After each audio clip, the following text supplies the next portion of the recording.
Привет, дорогие друзья! Как дела? Шо ли хорошо у вас? Прежде, прости меня, почти уже 2 месяца я не выпускала новые видео для вас, из-за этого других занятий. Сегодня мы будем продолжать наш урок про падежи. Teman-teman semua, apa kabar? Pada kesempatan ini saya memohon maaf, mungkin sudah hampir 2 bulan saya tidak mengeluarkan video pembelajaran yang baru karena satu kesibukan dan yang lain hal. Dan hari ini kita akan melanjutkan pembelajaran tentang pages atau kasus. Semoga video ini bisa bermanfaat untuk teman-teman semua.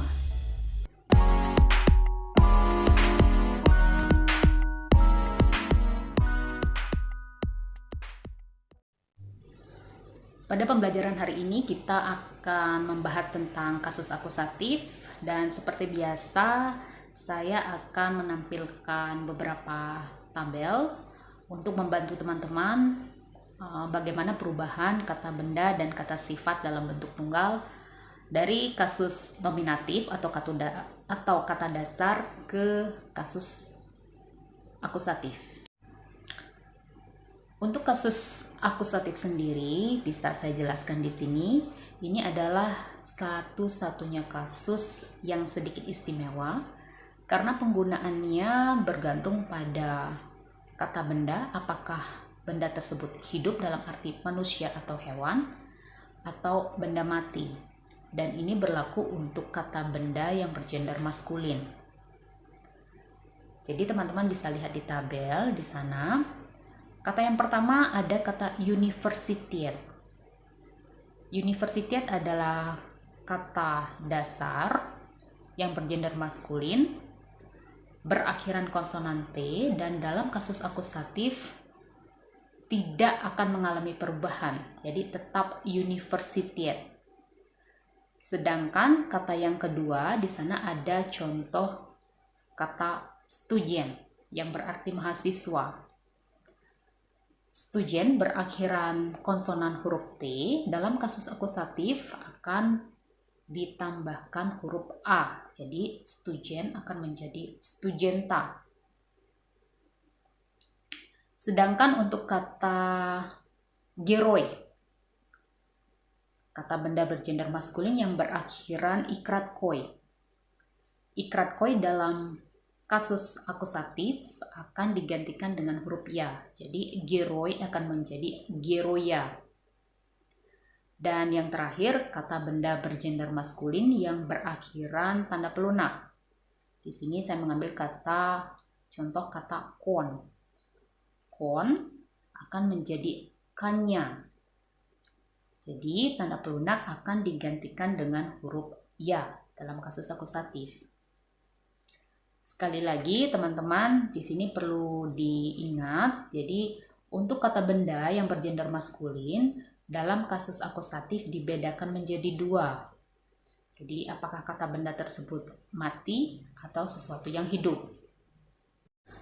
Lanjut ya teman-teman, sekarang ke kata benda yang bergender feminin. Masih ingat ya teman-teman? Untuk kata dasar atau kasus nominatif di sini yang bergender feminin ada yang berakhiran huruf A. Untuk yang berakhiran huruf A di sini saya mengambil contoh kata Luna. Jadi dalam kasus akusatif akan menjadi Lunu. Jadi huruf A akan digantikan dengan huruf U. Contoh yang kedua, Nyijilia. Jadi yang berakhiran huruf ya di sini akan menjadi Nyijiliu. Jadi ya akan digantikan dengan iu. Sedangkan yang terakhir yang berakhiran tanda pelunak. Di sini saya mengambil contoh kata dvier. Dalam kasus akusatif akan tetap dalam arti tidak akan mengalami perubahan. Jadi dvier akan tetap menjadi dvier dalam kasus akusatif. Selanjutnya di tabel akan ditampilkan kata benda yang bergender netral. Jadi teman-teman sudah bisa melihat di sana kata benda yang bergender netral tidak akan mengalami perubahan dalam kasus akusatif. Di sana saya mengambil dua contoh. Yang berakhiran huruf E ada kata more, dan yang berakhiran O saya mengambil contoh kata litso. Jadi dalam kasus akusatif akan tetap dengan kata yang sama, yaitu more dan litso. Lanjut ke kata sifat. Untuk kata sifat sendiri, di sini bergantung dari kata benda yang diikuti. Jika kata benda yang diikuti adalah sesuatu yang mati, maka kata sifat tidak akan mengalami perubahan. Di sini untuk kata yang bergender maskulin, kata sifat yang bergender maskulin, saya mengambil contoh kata balsoy, sinyi, dan novy. Jadi jika kata benda yang diikuti sesuatu yang mati, contoh kata universitet, jadi balsoy universitet, maka kata sifat tidak akan mengalami perubahan. Tetapi beda halnya jika kata benda yang diikuti adalah sesuatu yang hidup. Jika kata benda yang diikuti adalah sesuatu yang hidup, maka kata sifat sendiri akan berubah. Dan di sini bisa saya katakan perubahannya seperti kasus genetif. Jadi kata balsoy akan menjadi balsawa, sinyi akan menjadi sinyiwa, novy akan menjadi novawa. Jadi sebagai contoh, misal kata studien. Di sini studien adalah sesuatu yang hidup. Jadi dalam kasus akusatif akan menjadi kata novava studenta.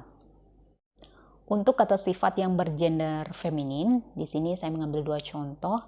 Ada kata balsaya akan menjadi balsuyu, dan yang kedua ada kata sinyaya akan menjadi sinyuyu dalam kasus akusatif.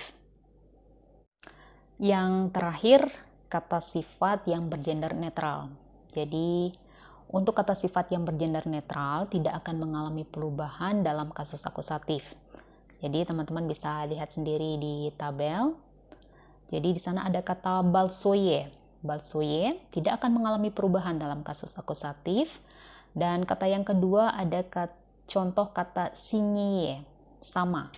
Jadi tidak akan mengalami perubahan dalam kasus akusatif.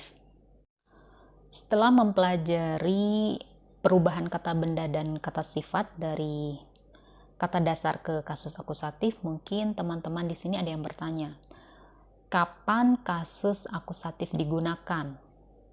Jadi yang pertama, kasus akusatif dipergunakan untuk menyatakan objek langsung. Di sini saya akan langsung berikan contoh satu kalimat. Ya yem sup. Ya yem sup. Saya makan sup. Di sini kata sup adalah objek langsung. Jadi kata sup di sini mengalami perubahan dalam kasus akusatif. Jadi masih ingat ya, sup di sini adalah kata benda yang bergender maskulin dan sesuatu yang mati. Jadi teman-teman masih ingat, untuk sesuatu yang mati tidak akan mengalami perubahan dalam kasus akusatif. Yayem sup. Yang kedua, kasus akusatif dipergunakan untuk menunjukkan arah dalam arti kemana, dan umumnya akan diawali dengan preposisi atau kata depan v. Di sini saya mengambil contoh satu kalimat, my ijom skolu. Jadi kami pergi ke sekolah. Jadi teman-teman bisa lihat kalimat skolu, v skolu. Di sana ada preposisi atau kata depan v. Kemudian ada kata skolu. Kata skolu di sini berasal dari kata sekolah. Jadi teman-teman masih ingat ya, perubahan kata benda bergender feminin dalam kasus akusatif, huruf A akan digantikan dengan huruf U. Jadilah skolu atau v skolu. My ijom skolu. Yang ketiga dipergunakan untuk menyatakan suatu alasan dan umumnya akan diawali dengan preposisi atau kata depan za. Di sini saya mengambil contoh kalimat spasiba za приглашение. Jadi di sana ada preposisi za, приглашение. Приглашение sendiri di sini adalah kata benda yang bergender netral. Jadi teman-teman masih ingat ya, untuk kata benda yang bergender netral, dalam kasus akusatif tidak akan mengalami perubahan. Jadi, spasiba za приглашение. Yang keempat dipergunakan untuk menyatakan periode waktu. Jadi, umumnya akan diawali dengan preposisi atau kata depan через. Di sini saya akan mengambil contoh kalimat magazin закрывается через час. Jadi teman-teman bisa lihat di sana ada kata benda час bergender maskulin dan sesuatu yang mati. Dan teman-teman juga masih ingat ya, untuk sesuatu yang mati dalam kasus akusatif tidak akan mengalami perubahan. Jadi magazin закрывается через час. Cukup sekian untuk pembelajaran kali ini. Terima kasih teman-teman sudah mengikutinya dari awal sampai akhir. Dan sebagai informasi untuk kasus akusatif sendiri, di sini masih banyak hal sebenarnya yang masih bisa dibahas. Tetapi untuk saat ini saya hanya ingin perkenalkan sedikit bagaimana penggunaan kasus akusatif yang mungkin nanti sering teman-teman temukan dalam percakapan sehari-hari. Sekali lagi, terima kasih. До новых встреч. Пока-пока.